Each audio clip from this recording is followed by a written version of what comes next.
जय हिंद। आप सभी का मेरे डिफेंस चैनल पे स्वागत है। आज की डिफेंस अपडेट वीडियो में हम 3 सबसे महत्वपूर्ण टॉपिक के बारे में डिस्कशन करने वाले हैं।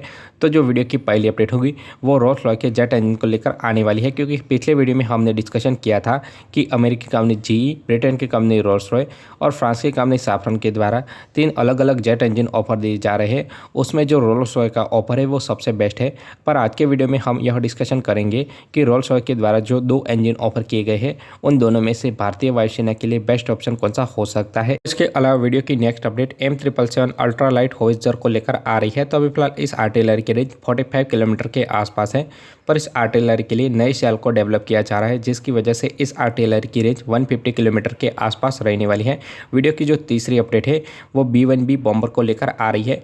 तो ऐसे रिपोर्ट सामने आ रहे हैं कि शायद आगे जाके भारत इस बॉम्बर को लीज पे ले सकता है। तो लीज पे लेने के बाद भारतीय वायुसेना को कौन कौन से बड़े फायदे हो सकते हैं, इसके अलावा बॉम्बर की इंपॉर्टेंस क्या है, इसके बारे में डिटेल से डिस्कशन करने वाला हूँ। तो अगर आप मेरे डिफेंस चैनल पे नए हैं तो प्लीज़ मेरे डिफेंस चैनल को सब्सक्राइब करें, बेल आइकन दबाना ना भूलें और कमेंट सेक्शन में जय हिंद जय भारत जरूर लिखेगा। और अगर आपको मेरा डिफेंस के रिलेटेड कंटेंट अच्छा लगता है तो वीडियो को लाइक कर दीजिएगा। और आपको डिफेंस के रिलेटेड कोई भी क्वेश्चन हो तो आप अपना क्वेश्चन कॉमेंट सेक्शन में ज़रूर लिखेगा, जिसका आंसर मैं अपने आने वाले वीडियो में दे दूंगा। तो आज की डिफेंस अपडेट वीडियो को शुरू करते हैं। फिलहाल ब्रिटेन के द्वारा भारत को 2 जेट इंजन ऑफर किए जा रहे हैं। एक है 5th जनरेशन और दूसरा है 6th जनरेशन के फाइटर जेट के लिए। 5th जनरेशन के फाइटर जेट के इंजन के बारे में डिस्कशन करें तो यह इंजन है वो भारत और ब्रिटेन साथ में मिलकर डेवलप करेंगे और इसकी जो पूरी तरह से टेक्नोलॉजी ट्रांसफ़र और IP राइट है वो भारत के साथ शेयर किए जाएंगे। इसके अलावा बात करें तो यह इंजन पूरी तरह से नए सिरे से डेवलप किया जाएगा। अब हम 6th जनरेशन के फाइटर जेट के इंजन के बारे में बात करें तो अभी फिलहाल इटली, जापान और ब्रिटेन मिलकर एक 6th जनरेशन के फाइटर जेट के ऊपर काम कर रहे हैं और उसके इंजन के ऊपर भी साथ में काम कर रहे हैं। ब्रिटेन के द्वारा ऑफर यह दिया जा रहा है कि भारत इस 6th जनरेशन के इंजन प्रोग्राम में शामिल होना चाहे तो हो सकता है। इसके अलावा 6th जनरेशन की टेक्नोलॉजी के द्वारा भारत अपने इंजनों को डेवलप भी कर सकता है, इसके अलावा मॉडिफाई भी करवा सकता है। तो सबसे पहले हम यह डिस्कशन कर लेते हैं कि इन दोनों इंजन में से भारत के लिए बेस्ट कौन सा रहेगा।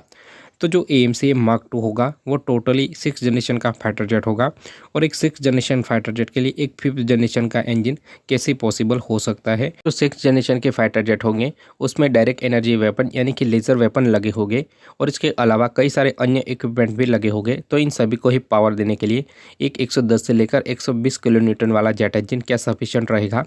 तो AMC में ऐसे 110 किलो न्यूटन वाले 2 इंजन लगेंगे, पर जो डायरेक्ट एनर्जी वेपन और इसके अलावा अन्य जो फ्यूचर के इक्विपमेंट होंगे वो कितनी एनर्जी रिक्वायरमेंट होती है वो पूरी तरह से डिफरेंट रहने वाली है। तो AMC Mark I होगा उसके लिए अगर 5th जनरेशन का इंजन होता है तो वो सफिशिएंट पावर भी प्रोवाइड करवा सकता है, पर जो AMC Mark II होगा उसके लिए तो एक प्रॉपर 6th जनरेशन के इंजन को डेवलप करना ही होगा, क्योंकि अगर भारत उसी सेम इंजन को AMC Mark II में भी इंस्टॉल करेगा तो कहीं ना कहीं AMC Mark II भी अंडर पावर रह जाएगा।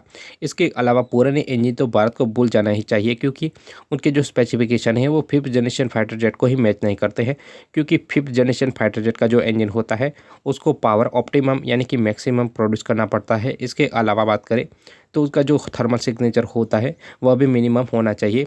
पर अगर पुराने इंजन को बेस करके नए सिरे से जेट इंजन को डेवलप किया जाता है तो वह किसी भी काम का नहीं रहेगा। इसके अलावा भारत को पूरा फोकस 6th जनरेशन के इंजन के ऊपर ही करना चाहिए। इसके अलावा बात करें तो अगर भारत ब्रिटेन के साथ मिलकर एक 5th जनरेशन के इंजन के ऊपर काम भी कर लेता है और इस इंजन को बना भी लेता है, पर AMC Mark II के लिए तो उनको एक 6th जनरेशन का फाइटर जेट इंजन ही चाहिए, क्योंकि जो AMC Mark II होगा वो टोटली 6th जनरेशन का फाइटर जेट होगा। तो एक 6th जनरेशन के लिए 5th जनरेशन का इंजन कहीं भी तौर पर सूटेबल नहीं बैठता है।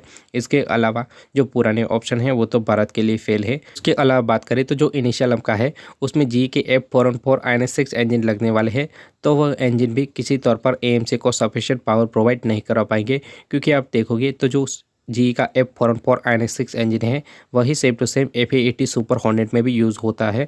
और इसके अलावा आप अन्य कंट्री को देखोगे तो अमेरिका ने अपने F-22 रैप्टर यानी कि 5th जनरेशन फाइटर जेट के लिए नए सिरे से इंजन को डेवलप किया। इसके अलावा F-35 देख लो, चाइना का J-20 देख लो या रशिया का Su-57 फैलन ही देख लो, तो इन सभी ही देशों के द्वारा अपने 5th जनरेशन फाइटर जेट के लिए नए सिरे से जेट इंजन को डेवलप किया गया। तो भारत अपने 5th जनरेशन फाइटर जेट यानी कि AMC Mark II में एक 4.5 जनरेशन या फोर्थ जनरेशन का इंजन यूज़ कर रहा है।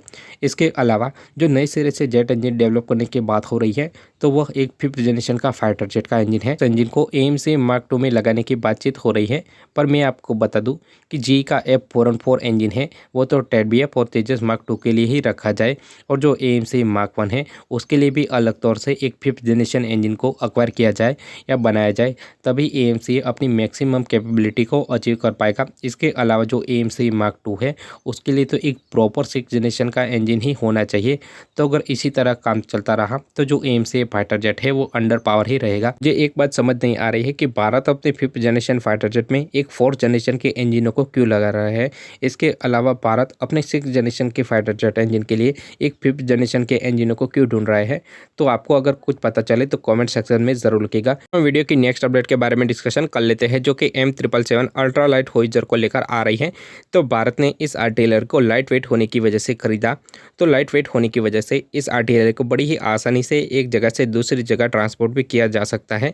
इसके अलावा उस टाइम इस आर्टिलरी की जो फायर पावर थी वह भी उस टाइम के लिए बहुत बेहतर थी, पर अभी फिलहाल जैसे जैसे टाइम आगे बढ़ रहा है वैसे वैसे आर्टिलरी भी एडवांस होती रहती है। आर्टिलरी की रेंज के बारे में बात करें तो 45 किलोमीटर के आसपास यह रेंज प्रोवाइड करवाती है, पर हमारे दुश्मन देश यानी कि चाइना के बारे में बात करें तो चाइना के पास ऐसी आर्टिलरी मौजूद है जिसकी रेंज 50+ है। इसके अलावा GPS गाइडेड और रेमजेट पावर शेल के यूज़ की वजह से इस आर्टिलरी की जो रेंज है वो 100 किलोमीटर से भी ज़्यादा बढ़ जाती है। तो एक तरह से भारत की आर्टिलरी से चाइनीज़ आर्टिलरी की जो रेंज है वो डबल हो जाती है। कहीं ना कहीं चाइनीज़ आर्टिलरी भारत की आर्टिलरी से बेहतर है, पर इस चीज़ का भी सॉल्यूशन आ चुका है।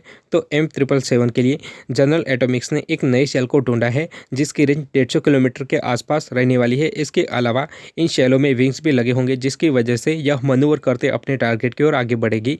तो उसका ऑफर बहुत ही जल्द भारत को दिया जा सकता है। तो इस आर्टिलरी में इस सेल इंस्टॉल होने के बाद जो M777 का फायर पावर और लाइट वेट होने की वजह से यह बहुत ही ज़्यादा इफेक्टिव हो जाएगी अगेंस्ट चाइना और अन्य दुश्मन देशों के लिए। वीडियो की नेक्स्ट अपडेट के बारे में डिस्कशन कर लेते हैं, जो कि B-1B बॉम्बर को लेकर आ रही है। तो अभी फिलहाल यह बॉम्बर भारत आया हुआ है। तो कई रिपोर्टों में यह बताया जा रहा है कि भारत इस बॉम्बर को लीज के ऊपर ले सकता है। तो ऑफिशियल तौर पर ऐसा कोई भी बयान नहीं है, पर रिपोर्टों में यह दावा किया जा रहा है। तो 2025 से इस बॉम्बर को अमेरिका रिटायरमेंट देने वाला है, क्योंकि B-21 रेडर आने वाला है। हम इस बॉम्बर से होने वाले फायदे के बारे में डिस्कशन कर लेते हैं। तो ग्राउंड स्ट्राइक के लिए यह बहुत ही ज़्यादा इफेक्टिव वेपन है, क्योंकि यह अपने साथ 100 से भी ज़्यादा गाइडेड बॉम्ब को कैरी कर सकता है, और 100 बॉम्ब कोई छोटा मोटा नंबर नहीं होता है। इसके अलावा नेवी के लिए भी बहुत ही ज़्यादा इफेक्टिव रहेगा, क्योंकि जो PA टाइप पोसाइडन एयरक्राफ्ट है वो एक लिमिटेड नंबर में ही अपने साथ एंटी शिप मिसाइल को कैरी कर पाएगा, पर जो ये बॉम्बर है वह उससे भी ज़्यादा एंटी शिप मिसाइलों को कैरी कर पाएगा, जिसकी वजह से यह एक सिंगल ही एक बहुत ही बड़ी प्लेट को तबाह कर सकता है। इसके अलावा यह एनिमी के एयर डिफेंस सिस्टम को भी सैचुरेट कर सकता है। यह बॉम्बर उस एयर डिफेंस सिस्टम के ऊपर इतने ज़्यादा बॉम्ब गिराएगा कि एयर डिफेंस सिस्टम भी सोचेगा कि किसको पकड़ूं और किसको छोड़ूं।